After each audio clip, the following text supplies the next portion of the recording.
মূর্খতার কারণে সমাজে নেমে আসে ন্যায়ের নামে অন্যায়, সভ্যতার নামে অসভ্যতা, উন্নতির নামে অবনতি।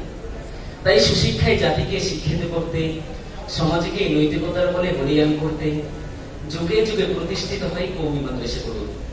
শুধু আজ এই মুহূর্তে মঞ্চে আপনাদেরকে শোনাতে যাচ্ছি কওমি মাদ্রাসার অবদান সম্পর্কে এক দীর্ঘ দাস্তান। তবে শুরুতেই আজ এই বক্তৃতা প্রতিযোগিতার সম্মানিত চিফ ডাইরেক্টর, মহামান্য অডিটর ও প্রেজেন্টর সবাইকে জানাই 16 ডিসেম্বর বিজয় দিবসের শুভেচ্ছা।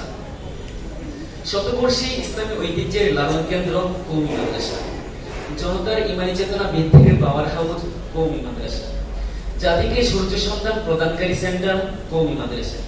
প্রিয় সুধী, কওমি মাদ্রাসা প্রতিষ্ঠাকালীন সময় থেকে আজ অবধি পৃথিবীতে রেখে যাচ্ছে বহুমুখী অবদান, যেমন সমাজ সংস্কারের অবদান, দিন প্রচারের অবদান, বাতিল প্রতিরোধে অবদান, স্বাধীনতার সংগ্রামে অবদান। চলুন আমরা প্রথমেই সমাজ সংস্কার বা আদর্শ সমাজ গঠনে কওমি মাদ্রাসার অবদান সম্পর্কে জেনে নিই। একটি আদর্শ সমাজ গঠনে কওমি মাদ্রাসার বিরাট অবদান রয়েছে, কেননা এখানে প্রত্যেকটি ছাত্রকে কোরআন হাদিসের নিরিখে মা আনা আলাইহি ওয়া আসহাবির বাস্তব চিত্র হিসেবে এমন ভাবে গড়ে তোলা হয়, যার এক একটি ছাত্র এক একটি সমাজে নয়, বরং এক একটি রাষ্ট্রকেও কোরআন হাদিসের নিরিখে ঢেলে সাজাতে সক্ষম। এখানকার ফারিগিন উলামা তোলাবারা বিভিন্ন ওয়াজ মাহফিল জুমার মেম্বারে জাতিকে দিক নির্দেশনা দিয়ে থাকেন। পীর বুজুর্গ সুফি সাধকগণ তাজকিয়ে নফসের মাধ্যমে জাতিকে ইসলাম করে সুষ্ঠু সমাজ বিনির্মাণে যথেষ্ট অবদান রেখে যাচ্ছে। তাই তো জেনেভা ইউনিভার্সিটির অধ্যাপক লর্ড মিল্টন যথার্থই বলেছিলেন, no other caste group or institution has contributed more to social reform than the কওমি মাদ্রাসা। অর্থাৎ সমাজ সংস্কারের ক্ষেত্রে কওমি মাদ্রাসার চাইতে বেশি অবদান অন্য কোনো জাতি, গোষ্ঠী বা প্রতিষ্ঠানের নেই। 2. দিন প্রচারে কওমি মাদ্রাসার অবদান। একটি আদর্শ শিক্ষাই হচ্ছে জাতির মেরুদণ্ড, আর কওমি মাদ্রাসা হচ্ছে আদর্শ শিক্ষার কেন্দ্রবিন্দু। আর বিশ্বের আনাচে কানাচে অসংখ্য কওমি মাদ্রাসা গড়ে ওঠার কারণে বিশ্বব্যাপী ইলমে ওহীর প্রচার হচ্ছে। ঠিক তেমনি ভাবে নবী করিম সাল্লাল্লাহু আলাইহি ওয়াসাল্লাম এর দাওয়াতি কাজকে পৃথিবীর বুকে চালু রাখতে গত শতাব্দীর নক্ষত্র দারুল উলুম দেওবন্দের সূর্য সন্তান মাওলানা ইলিয়াস রাহমাতুল্লাহ আলাইহি চালু করেছেন এক মেহনত, জাহাজ দাওয়াত তাবলীগ নামে পরিচিত। দাওয়াত তাবলীগের এই মেহনতেই পৃথিবীর হাজারো মানুষ খুঁজে পেয়েছে সত্যের সন্ধান, হাজারো পরিবার খুঁজে পেয়েছে শান্তির ঠিকানা। এমনকি সমাজের সর্বনিকৃষ্ট মানুষগুলো পরিণত হয়েছে সোনার মানুষে। তাই তো বিশিষ্ট ভাষাবিদ ডক্টর আরফাত পাশা বলেন, খায়রুল মুস্তাহিনা মিনকুম মান জাহাদা লিতাহকিকি উসওয়াতি রাসূলিল্লাহ। 3. বাতিল প্রতিরোধে কওমি মাদ্রাসার অবদান। হক ও বাতিলের সংঘাত চিরন্তন।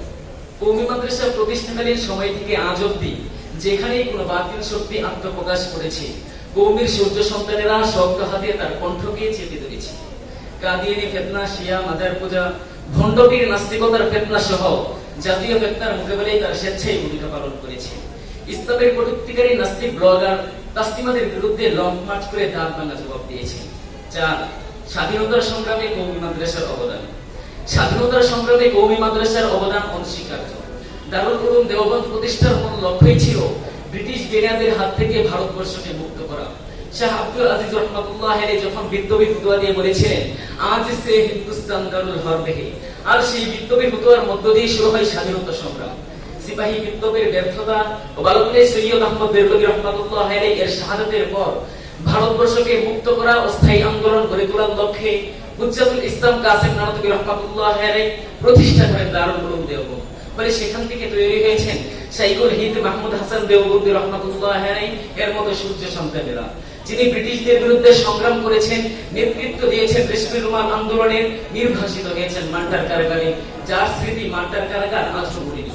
ঠিক তেমনি ভাবে হুসেইন আহমদ মাদানী রাহমাতুল্লাহ আলাইহি যখন ইংরেজদের বিরুদ্ধে বিপ্লবী কণ্ঠে ফতোয়া দিয়ে বলেছিলেন, अंग्रेज की फौज में मुसलमान दाखिल होना हराम है, তখন ইংরেজ সরকার হুসেইন আহমদ মাদানী রাহমাতুল্লাহ আলাইহি গ্রেফতার করে নিয়ে গেল এবং বলল, কিয়া মোহাম্মদ সাহেব একই ইসা ফতোয়া দেয়া कि अंग्रेज की फौज में मुसलमान दाखिल होना हराम है।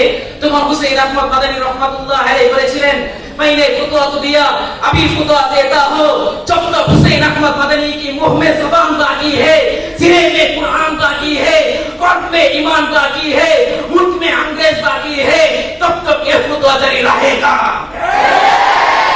শুধু ভারত উপমহাদেশের স্বাধীনতার ক্ষেত্রে কওমি মাদ্রাসার অবদান নয়, বাংলাদেশের স্বাধীনতার ক্ষেত্রে কওমি মাদ্রাসার অবদান রয়েছে।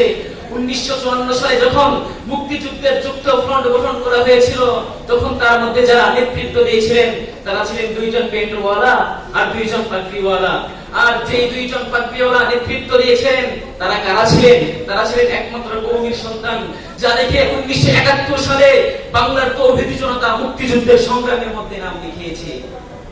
তাই অত্যন্ত আফসোসের সঙ্গে বলতে হচ্ছে, সমাজে কওমি মাদ্রাসার এত এত অবদান থাকা সত্ত্বেও এক শ্রেণীর বুদ্ধিজীবী নামের বুদ্ধি প্রতিবন্ধীরা কওমি মাদ্রাসাকে বিষ-বৃক্ষ ভেঙে ছাতার নেই গজে উঠেছে বলে বাজে মন্তব্য করে কওমি উলামায়ে কেরামদেরকে স্বাধীনতার বিরোধী শক্তি হিসেবে আখ্যা দেয়। তাদের স্পষ্ট ভাষায় বলতে চাই, এদেশের কওমি মাদ্রাসা, এদেশের কওমি উলামায়ে কেরাম হলো স্বাধীনতার অবিচ্ছেদ্য অংশ। তাদের মাইনাস করে কখনো স্বাধীনতার ইতিহাসের কথা কল্পনা করা যাবে না, যাবে না, যাবে না।